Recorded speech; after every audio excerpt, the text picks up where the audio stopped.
sobrang saya ko po, and up until now, hindi pa rin po ako makapaniwala na ako na po may hawak ngayon ng record dahil sa this past few palaro na sinalihan ko po, talagang ang aim po namin ng coach ko is ma-break po yung record. Lalo na po nung Marikina, that I was just a second away from the record. And then, lalo na po yung nangyari sa Cebu na talagang hindi ko din po makakalimutan. Dahil hindi din po ako prepared for it mentally.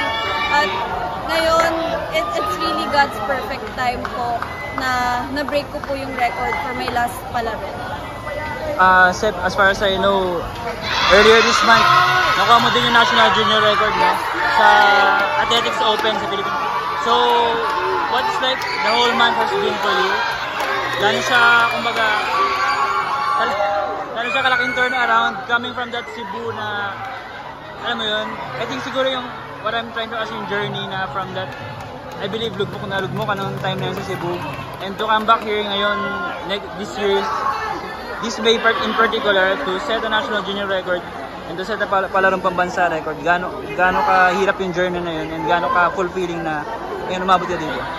Siyempre, hindi naman po talaga biro yung journey to break the junior record. Actually, hindi ko po in-expect talaga, as in wala po akong expectation na makabreak ng junior record ng National Open. Ang aim ko lang po talaga is to play and to compete happily, and dahil first time ko po mag-compete sa Open Elite category. Kaya talagang in-enjoyment lang po talaga yung gusto kong gawin nun. And sobrang fulfilling po para sa akin dahil hindi ko po talaga in-anticipate na makaka-break po ako ng junior record. Pero super thankful po ako kay Lord at sa coach ko po at sa pamilya ko na sumusuporta po lagi sa akin. What's next for you pala? What's next po is this UAAP Season 88 po. I want to defend my title for both 2,000 and 5,000 meter walk. And ini-aim ko din pong i-break yung record ko for that.